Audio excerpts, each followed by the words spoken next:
Shot in 4K ultra high definition. Your number one source for local news. WRAL News. Coverage you can count on.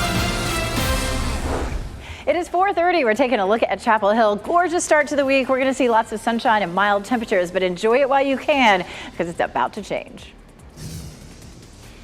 Using new technology to increase security in schools. The steps education leaders in one county are taking today to keep weapons out.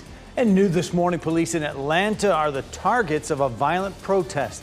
The chief's strong words as dozens are arrested after this attack. I'll show you that video here. 4:30 on your Monday morning. I'm Jeff Hogan. Good to have you with us.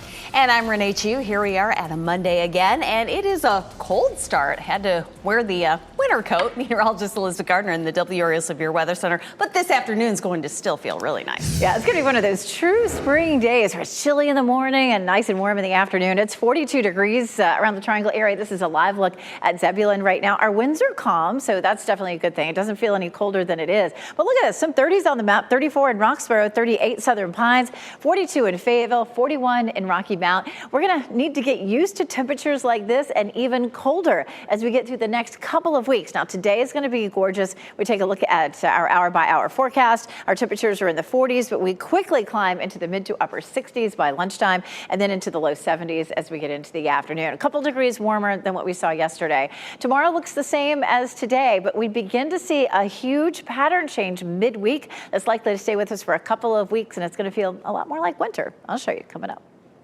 Tonight, school leaders in Harnett County are expected to talk about weapons detection equipment. This comes after a rash of weapons and threats on school campuses across the viewing area. In Harnett County, a fourth grader brought a loaded gun to Irwin Elementary School last month. And just last Monday, Star Academy in Lillington went into a code red lockdown after a loaded gun was found in the backpack of a 13-year-old boy. Nearby Johnston County schools are currently installing weapons detection technology. Wake County Schools has dismissed similar proposals for metal detectors. Governor Roy Cooper will deliver his State of the State address tonight. He'll speak before a joint session of the legislature. Lieutenant Governor Mark Robinson will deliver the Republican response immediately after the governor's speech. The address starts at 7 tonight. You can watch it live here on WRAL and on WRAL News Plus. You can get WRAL News Plus wherever you stream on the WRAL News app and on WRAL.com.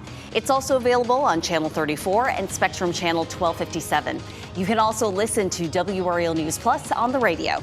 Go to 99.3 in Raleigh, 96.5 in Durham, and 101.5 HD3 across the entire Triangle. People who live near an intersection where 4 people died in a fiery crash say they want the state to make safety improvements there. That crash happened yesterday afternoon on Highway 13 in Cumberland County. That's Hayfield Road there. You see it on this map here. That's a rural part of the county between Eastover and Wade. Troopers say the driver of an SUV ran through the stop sign on Hayfield Road and into the path of an oncoming tractor trailer. All 5 people who were in the SUV were ejected from the vehicle. 4 died at the scene. The 5th was airlifted to the hospital with life-threatening injuries. The driver of the tractor trailer was also taken to the hospital but is expected to recover. Road work that will close a busy intersection near the state fairgrounds could start tomorrow. Crews are planning to start work at the intersection of Blue Ridge Road and Hillsborough Street this past weekend. But the DOT postponed that work because of weather. The plan is to make Blue Ridge Road pass underneath Hillsborough Street, the railroad tracks, and Barrel Road. The DOT says it's all part of a larger construction plan to make the intersection safer for people attending events at the state fairgrounds and PNC Arena. This morning, we'll learn what are the most common scams affecting people in North Carolina and how you can protect yourself from them. Attorney General Josh Stein is holding a news conference at the Department of Justice at 10 a.m. It's part of how state leaders are working to protect North Carolinians from fraud during National Consumer Protection Week. A person is dead after a crash on Lake Wendell Road in Johnston County. It happened just after 8:30 last night between Wendell and Archer Lodge. The WRAL breaking news tracker was there. Authorities say a Ford Mustang crossed the center line and hit a Toyota SUV head on. The SUV driver and her passenger went to the hospital. Their injuries are not considered life-threatening. The other driver died. The name has not been released yet. A motorcyclist is recovering after a crash on Lewisburg Road in Raleigh. This happened at the Spring Forest Road intersection. WRAL breaking news tracker arrived on that scene to find the motorcycle in the street there. The police say the motorcycle struck the back of a Hyundai sedan. The motorcyclist was treated for minor injuries and no one else was hurt. New this morning, 4 Americans kidnapped in Mexico may have ties to North Carolina. The FBI says the 4 were riding in a white minivan with an NC license plate when they crossed the border into northern Mexico Friday. Agents say men with guns fired shots at their car, then kidnapped them shortly after they entered the country. The FBI is offering a $50,000 reward for their return. The agency has not released the names of the people who were kidnapped. New this morning, police in Atlanta have detained dozens of protesters at the site of the city's future police training center. This chaos erupted there last night when police say protesters coordinated attacks against police. It included burning construction equipment and throwing rocks and Molotov cocktails. There are no reports of any injuries, but police say this was a serious attack. This was a very violent attack that occurred this evening, very violent attack. This wasn't about a public safety training center. This was about anarchy, and this was about the attempt to destabilize. Authorities say many of those will face charges, and many of them who will were from out of state. This morning on Today, 3 jurors from the Alec Murdaugh trial will speak about their experiences. It's an exclusive story you'll see only on NBC. The jurors are expected to talk about how they reached their guilty verdict in the case of the disgraced South Carolina attorney now convicted of killing his wife and son. Today airs at 7 right here on WRAL.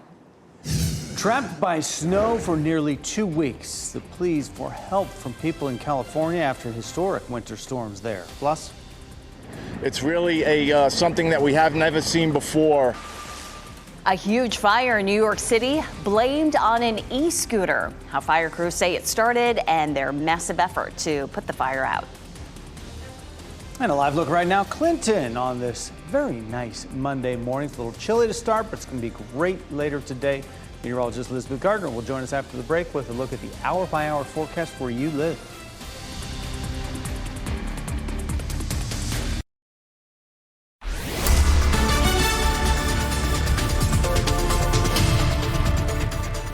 It is 4:40. Here's a live look at Goldsboro this morning. It's a nice quiet morning. It feels nice outside. It's a little bit on the cool side, so don't let that surprise you. Our temperatures are in the upper 30s and low 40s in some places this morning. So when you're heading out the door to walk the dog, grabbing I came in my big coat this morning. Y'all might all laugh at me, but I hate to be cold. And then we're going to shed the coats. Look how fast we climb up into the mid to upper 60s. We hit 69 yesterday, and it was so beautiful with all that sunshine. We'll see that by lunchtime today. So if you have the opportunity to be out at lunchtime, it's going to be fantastic. And then our temperatures climb on up into the 70s. We'll see another really mild day tomorrow, but on Wednesday our pattern completely changes, and I'll show you how long our temperatures may stay cooler than normal coming up. Thanks, Elizabeth. A station master accused of causing Greece's deadliest train crash in history will await trial in jail. The 59-year-old testified for hours in front of a court yesterday and was charged with homicide and endangering transportation safety. Prosecutors say the man directed the 2 trains onto the same track, resulting in the head-on crash. At least 57 people died in the collision, most of them in their teens and 20s. Greece's government has promised safety changes and an investigation. A massive protest in response to the deadly train crash ended in clashes with police in Greece. New video shows officers using tear gas. They say a group of people started throwing items, including fire bombs, and injured 7 officers. But the protests, for the most part, stayed mainly peaceful, and more than 12,000 people were there. An exploding battery in an e-scooter sparked a massive fire in New York City that left 7 people hurt, including 5 firefighters. The scooter's lithium-ion battery exploded in the back of a supermarket in the Bronx yesterday morning. In a matter of minutes, flames tore through that store and the laundromat next door. More than 200 firefighters responded within a matter of minutes, but they were just unable to control that fire. The e-bike fire is so much force behind it so quickly. Like I said, under 5 minutes, we already were putting water on that e-bike fire, and it had already spread throughout the building. It's really something that we have never seen before. 5 firefighters, an EMS member, and a power worker were all hurt, but are expected to be okay. In 2022, lithium-ion batteries were cited as the cause of more than 200 fires in New York City alone.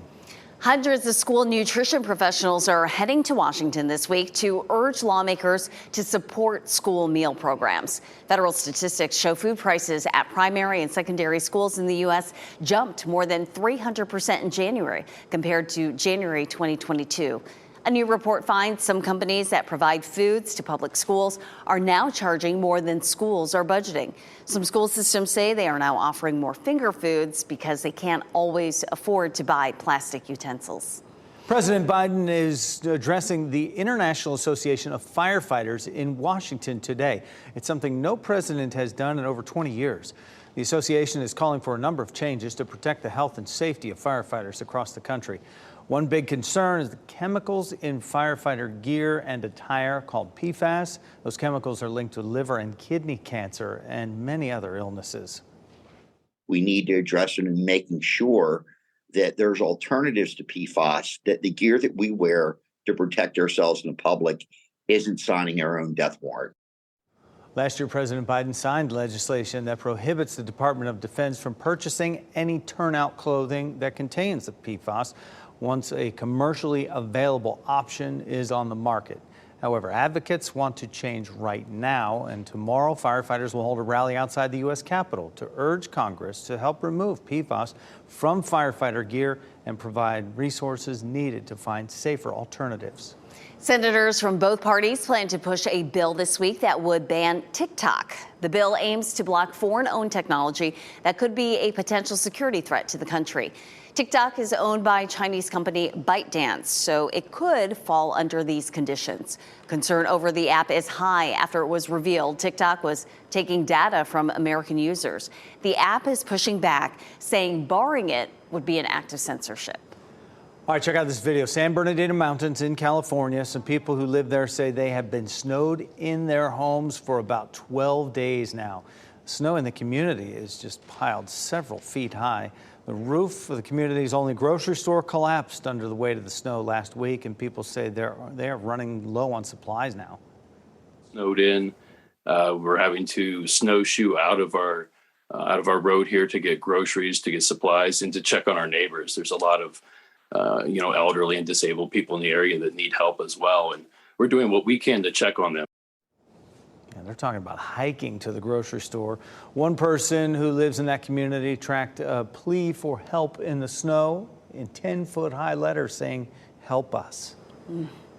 Well, we have been snowless this winter. Instead, we've enjoyed some really nice weather. This weekend was just gorgeous. Elizabeth Gardner in the WRAL Severe Weather Center with how long we can hold on to the warmth. We've got 2 more days, and then we start to see a pattern change on Wednesday, and our temperatures will turn cooler, and it looks like that pattern will set up all the way through the end of the month. So very interesting. It's not the first time this has happened. I can remember in years past, we've had winters where we either had a really warm January or a really warm February, and then all of a sudden March, we went back to or below normal. So winter's gonna try to come back in the spring and say, hey, wait, no, I'm not quite done yet. It'll be interesting. 42 right now. Our dew point's 35, so it's nice and dry, and we'll stay chilly this morning. But we see a quick warm up this afternoon. We're going to see temperatures jumping into the mid to upper 60s by lunchtime, and we hit upper 60s yesterday, so it should feel nice to be outside at lunchtime if you have that opportunity. We have some 30s on the map this morning. It's 38 in Southern Pines and 34 in Roxborough. We have a big, gorgeous moon. It's not quite full, but it looks beautiful out there. It's 39 in Goldsboro, and it's 40 degrees in Clinton. Temperatures, because skies are clear, will probably continue to fall a little bit more. We could have some other spots dropping into the 30s. Clinton, South Hill, Rocky Mount, all could drop into the 30s because we're pretty close to it already.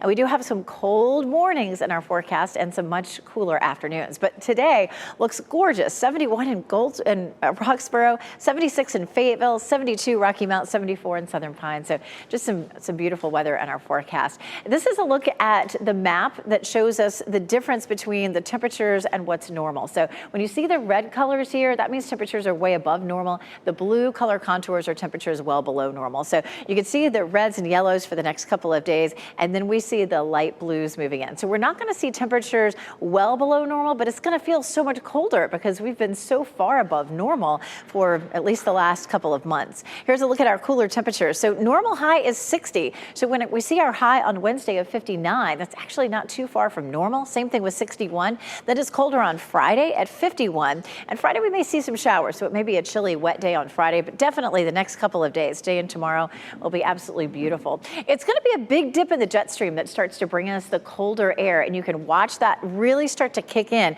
by next Wednesday. This is not this Wednesday, but this is a week and a half from now. You can see this really cold air that dips down into our part of the country. So once this starts, it's going to be with us for a while. So enjoy the next 2 beautiful days. It's not going to be terrible on Tuesday and on Wednesday and Thursday, just closer to normal for this time of year. Over the weekend, we're looking at rain on Saturday, but it'll be dry on Sunday. And don't forget, we do go back to daylight saving time this weekend. All right.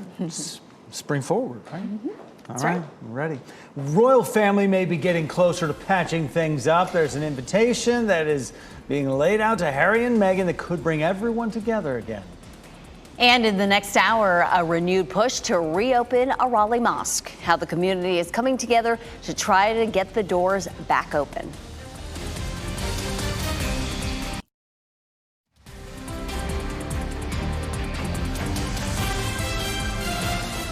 4:52 is time right now as you look live from our WRAL live cam network over North Hills. Right here is in the low 40s in much of our viewing area right now, and a good day on the way, going to reach the 70s here in Raleigh. Estimated nearly 500,000 veterans and their families who were stationed at Camp Lejeune from 1957 through 1987 were made seriously ill from the base's contaminated water supply. In August, the Camp Lejeune Justice Act was passed to expand health care coverage and other benefits to sick service members and their families.